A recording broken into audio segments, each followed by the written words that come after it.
So one of the problems with this study is that you don't want to be teaching people heresy. And we have a tendency to fall off one way or the other. It's like balancing on a ball. Either you kind of fall off one way or the other. Is Jesus all human? Is he all divine? Is he another God? Is he a competing God? How does this thing work? Well, at some point, apparently, John remembered Jesus' words. And apparently, in John's time, there was a problem with heresies building up. This was almost 100 years after Christ, you know. And so people began to try to figure this stuff out, and they began to fall off the ball one way or the other. And John in this gospel is addressing that issue and trying to lay the record straight on who Jesus is. And he started off the book rather obliquely, talking about the Word and how he's with God and so on, and is God and all that. Well, then he goes into Jesus talking to Nicodemus in Jerusalem, and he explains a little bit about why the Son of God came and so on. But he did that in private, and of course he knew that Nicodemus was going to be reporting to the Sanhedrin, no doubt. But this time, he does it publicly, right in front of everybody and all the religious leaders. He explains what the Son means. Now, this is an interesting little point here. If you read the Gospels, you know the disciples didn't understand any of this while he was saying it. They were completely confused and befuddled because they'd never heard these kinds of things before. And it wasn't until after Pentecost that their minds were opened so they could understand these things. So what John is writing is the understanding that they got after Jesus went back to heaven and sent the Holy Spirit to illuminate the minds and to bring into remembrance all he had said. The other Gospels hinted at Jesus' divinity, but John wants to nail it down so people know in no uncertain terms what Jesus meant when he was saying it, when he clearly claimed the authority of God. Okay, last week, the religious authorities got all bent out of shape because they found this man carrying his mat from one place to another on the Sabbath, which was a capital offense. And then they became very alarmed when they heard that some faith healer had told him to do it. And he'd been healed on the Sabbath. And they knew only one man at the time who could do that kind of thing. And that man had disappeared for a while, and now he was back in Jerusalem. He had to be stopped. Well, they finally found Jesus and leveled their accusations at him, letting the guy who had been healed go free. Their accusations: first of all, he's breaking the Sabbath. And if you break one commandment, according to their theology, you have said the entire commandment structure is null and void, and therefore this person, as far as they were concerned, was denying the entire Jewish religion. And not only that, that was the first charge. The second charge was that he was making God his personal father, which in their culture with sons and fathers meant that he was equal with God, that Jesus was claiming equality with God, that he was claiming to be a second and competing God called the Son of God. That's how they interpreted what Jesus was doing and saying. So Jesus begins his defense against these two accusations.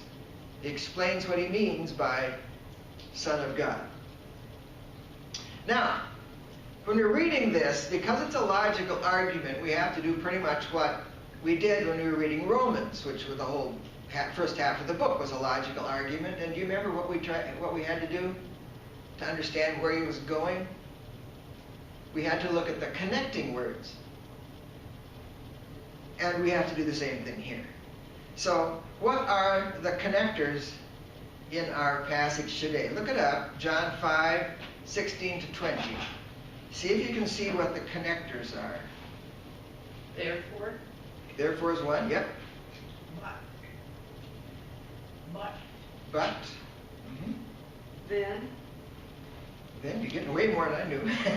That's good. That's good. This. What? And this. And this? Is because considered? Probably.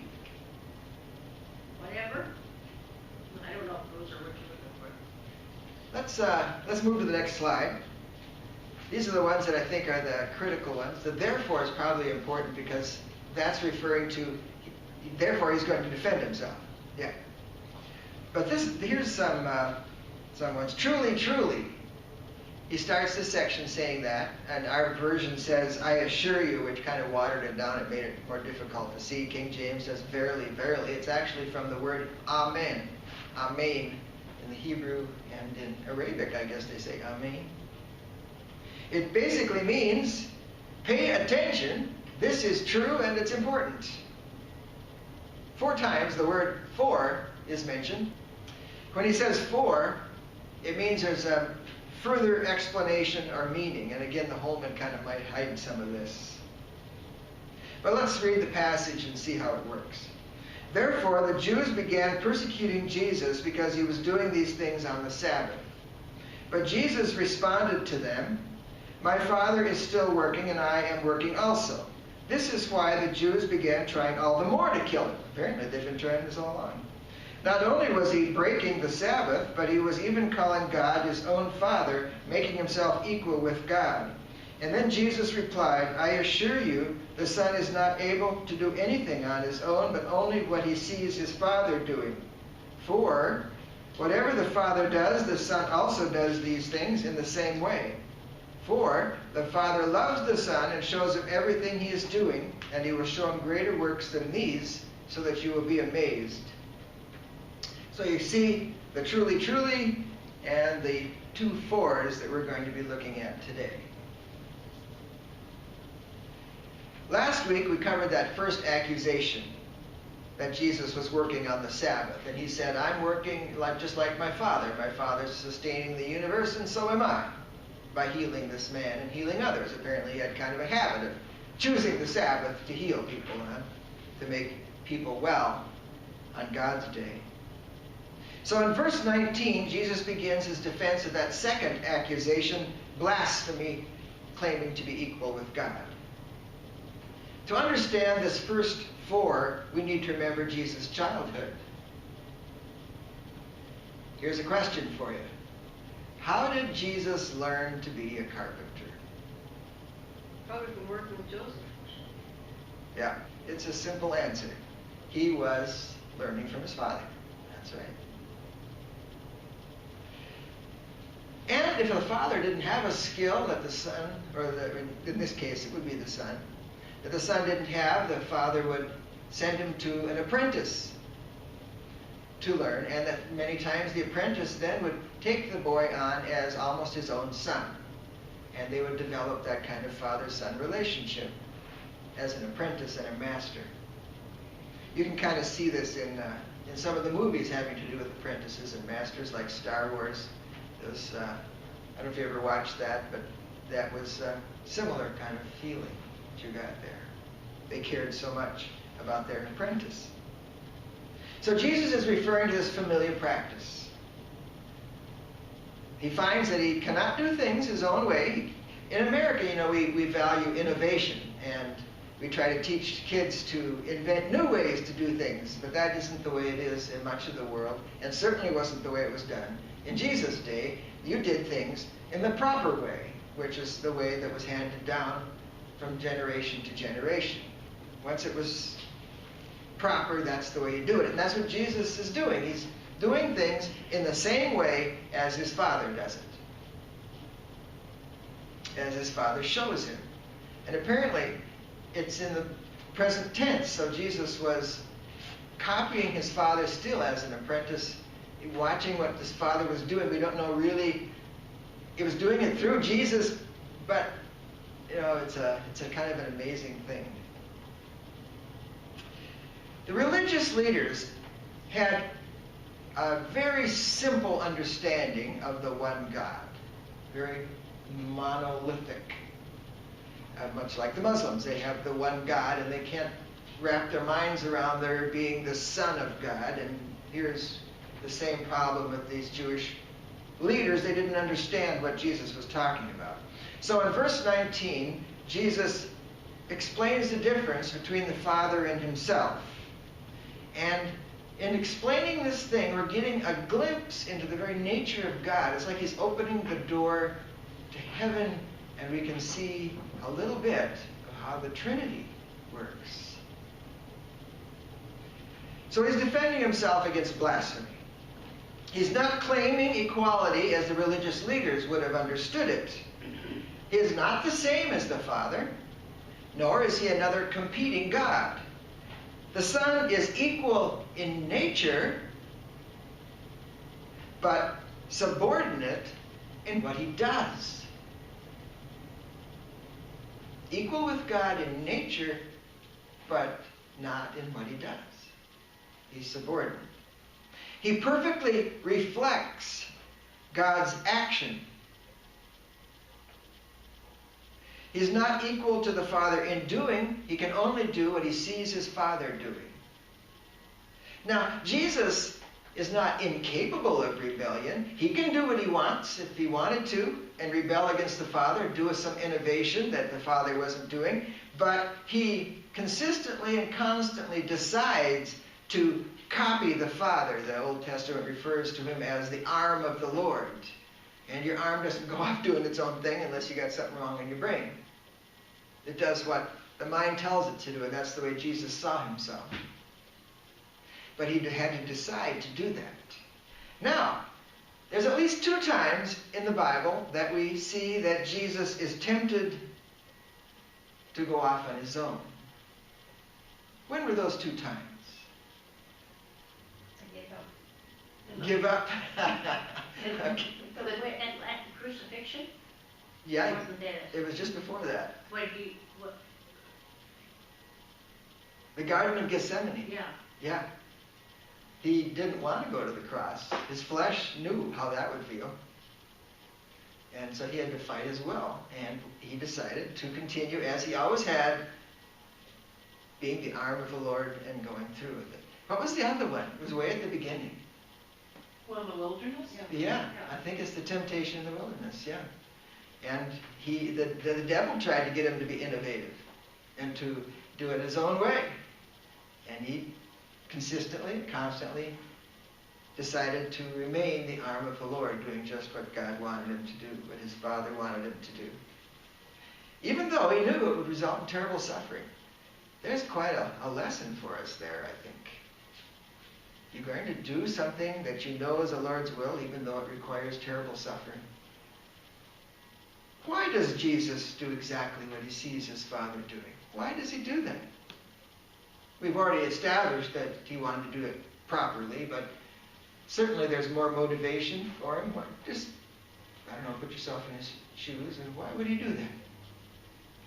Why would he do exactly what he sees his Father doing? Because what his Father wants is right and true, and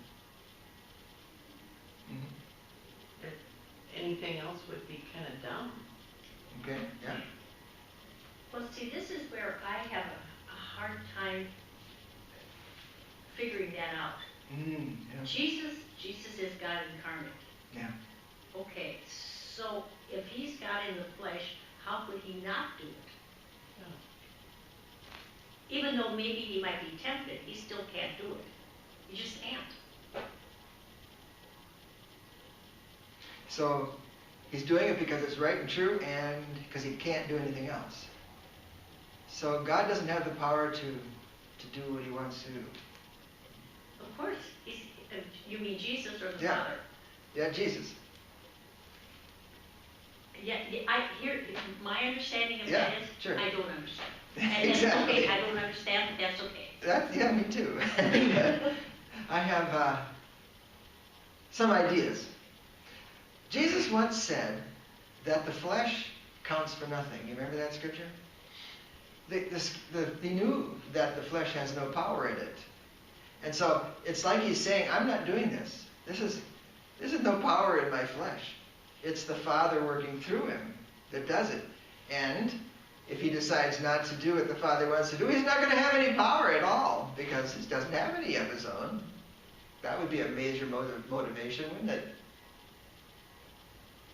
He knows that the only way that the Father's will can be done is if Jesus does exactly what he wants to do. And he came to save the world. And the world wouldn't be saved if he did anything else. So he had in his mind the purpose why he was there and going toward it. What did he say? He had his face like flint towards Jerusalem. That's the way they put it, I think. Jesus also had to make that choice. I mean, he had the ability to say, I'm not going to do this. Mm-hmm. I know it's the right thing, but I don't want to do this. But he still chose. Yes. And he did it constantly and consistently. And that's a lesson to us too, I think. If you really want to see God's will done around you, well, then do what God tells you to do. You can't do it on your own. There's no power in your flesh. Well, you can do things, but not in this sense. Jesus did exactly what he saw his Father doing because he knew that the Father knows how it all fits together.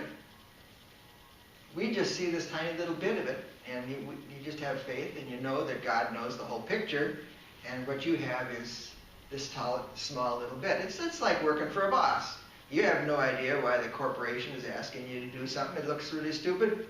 We were talking to a guy who was a delivery guy in trucks, and I don't know if it was FedEx or UPS or one of those, and this was some time ago. We were talking to him in an airport over coffee, and they had just passed down this thing where he had to go with what the computer told him to do, and it was telling him to never take a left turn. He had to take right turns all the time, and he thought it was just the stupidest thing in the planet because he's going all over the place.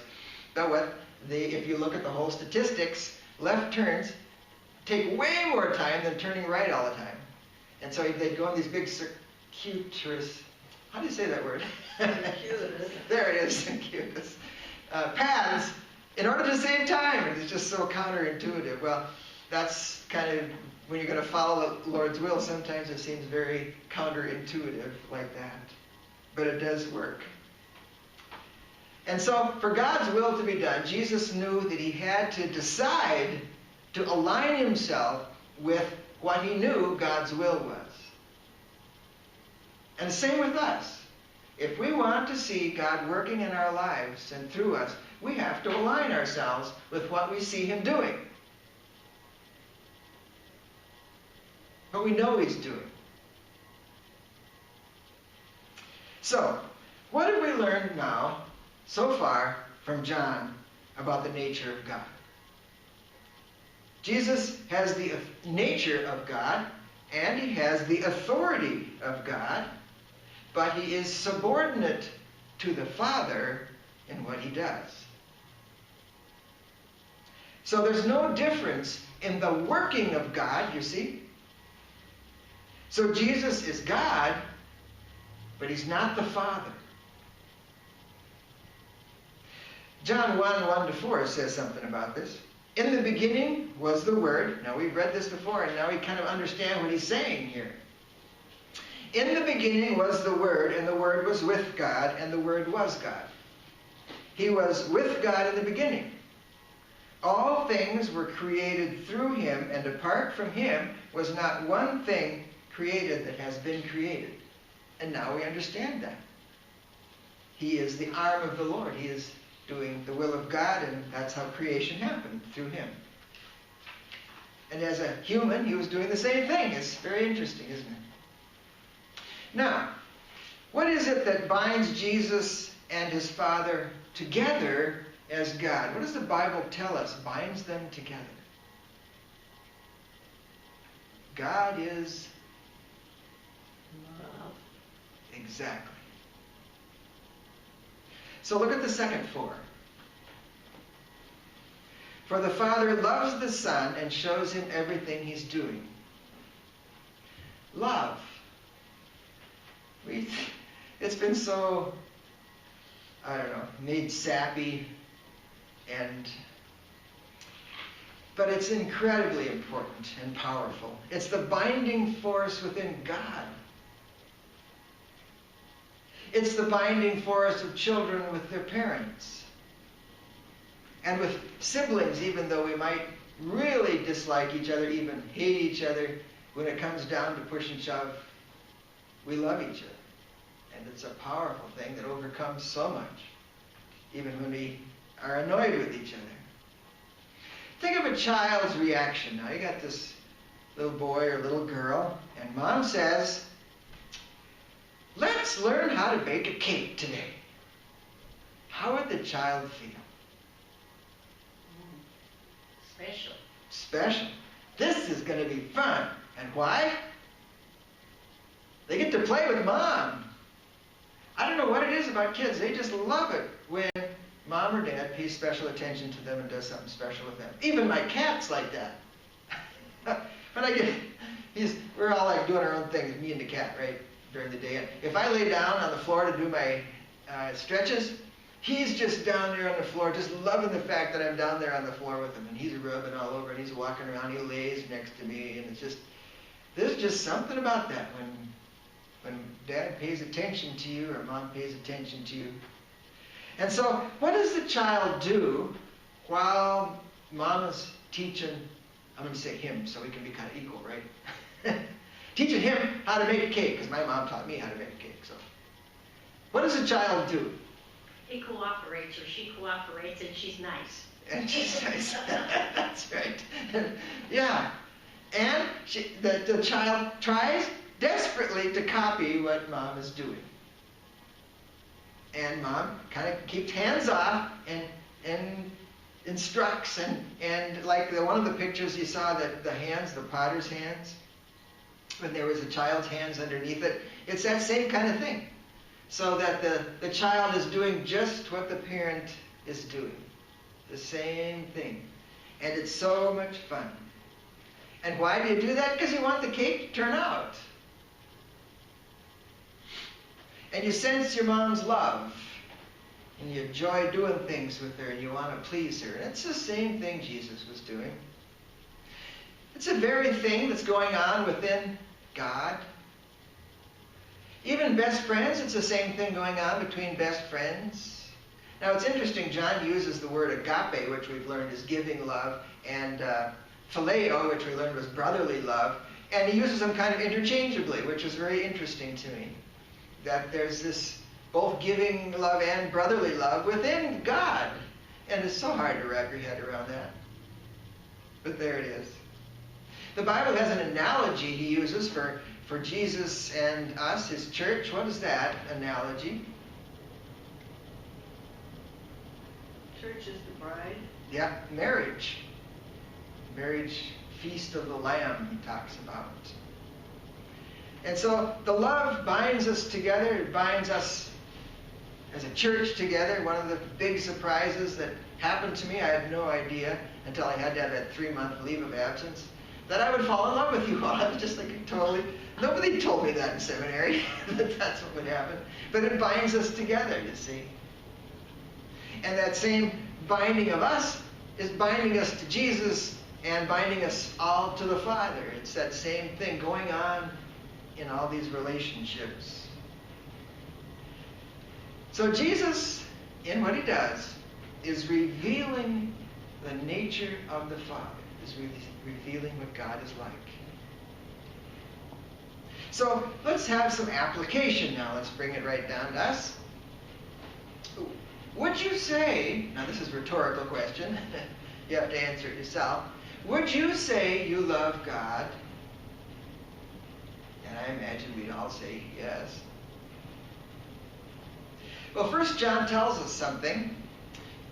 You can tell if you really do love God by how you treat other people. If you treat people nicely and good and as if you love them, then you love God, he says. If you treat people badly, with attitude, see what you can get out of them, see what you can make them do, whatever then you don't love God.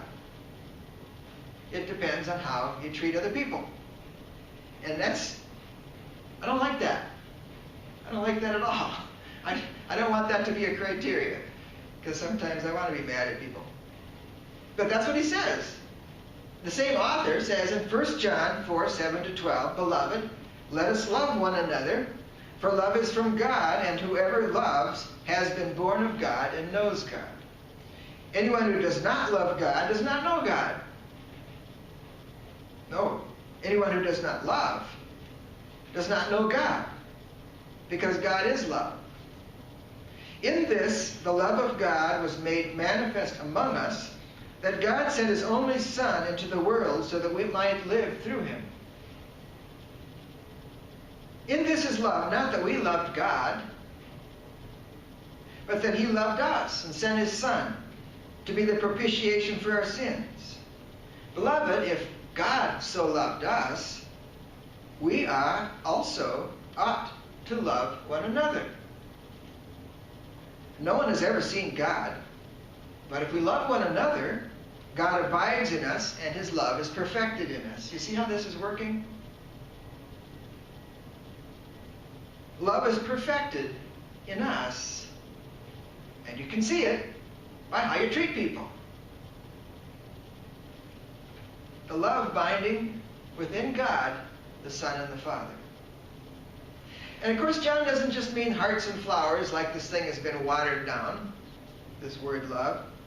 He actually means action.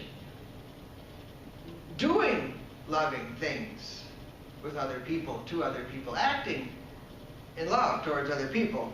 1 John 3:16-18, he says, "By this we know love, that he laid down his life for us, and we ought to lay down our lives for the brothers. If anyone," and then he gives an example, "if anyone has the world's goods and sees his brother in need, yet closes his heart against him, how does the love of God abide in him?" He says, don't kid yourself. If you're acting like that, God doesn't dwell in you, because that's not the way God is. "Little children, let us not love in word or talk, but in deed and in truth."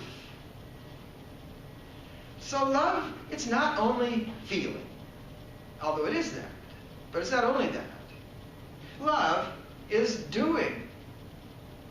Even if you don't feel particularly loving, but you are going to do what God's will is, which is acting in a loving way towards people.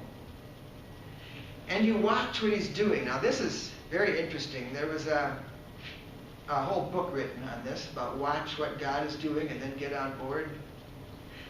You watch what he's doing. Jesus was watching his Father's hands, and his Father's hands happened to be his own, but he was watching his Father doing it and deciding to do it as he was doing it. He was copying his Father instantly and perfectly. And we can copy the Father too. Every week we describe where we have seen God, and we praise God for what we've seen him do. Now I'm going to give you a different challenge. I want you to watch for what God is doing. Watch where he is working so that you can join him. So while we're maybe talking about beautiful eagles and nature and all this, that isn't something you can really join into. It's sort of a spectator sport in a way. Now I want us to watch what God is doing in such a way that we can be part of it. Or that we could be part of it. You may maybe see something on TV that you can't really be part of, but in another sense you could be part of it if it was happening in your community. Do you get what I'm saying? Like this tornado that happened in the middle of the country. You saw churches digging in and helping the folks. We had just heard about the Philippines. I read about it last night. This priest his church was in the middle of that town that was so devastated. And he knew God's will for him was to go out because the Catholic theology, he had to bless the dead. So that was what he knew God wanted him to do. He went out and he blessed all these bodies around his church. Now, I couldn't be part of that, but I could praise God to see a man deciding to do God's will. So What I'm saying is, look for God at work now. And probably through people. And I'm sure this town is full of these things. And as you see things on TV as well. And then the challenge, of course, becomes one more step. Where do you see God calling you to join Him with something He is doing? Now, I think a lot of us are already doing something, because that's the way Christian life is. But I want you to watch, be aware of what's going on. Through you, if that's what you're doing, like you're going to work in the food shelf, for example. That's God working through you. Now, I'm not talking about going on the mission field. I'm not talking about something unusual, like you're going to lay hands on people and heal them, like Jesus was able to do. Although, it could be that you have the gift for that. I don't know. What I'm saying is probably already in your mind. It might already be something you're doing already.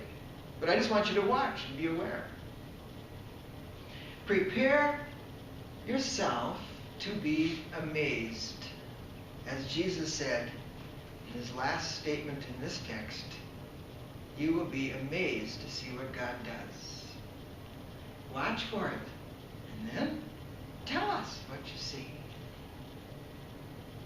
Amen. That's going to be fun. I love to see God at work.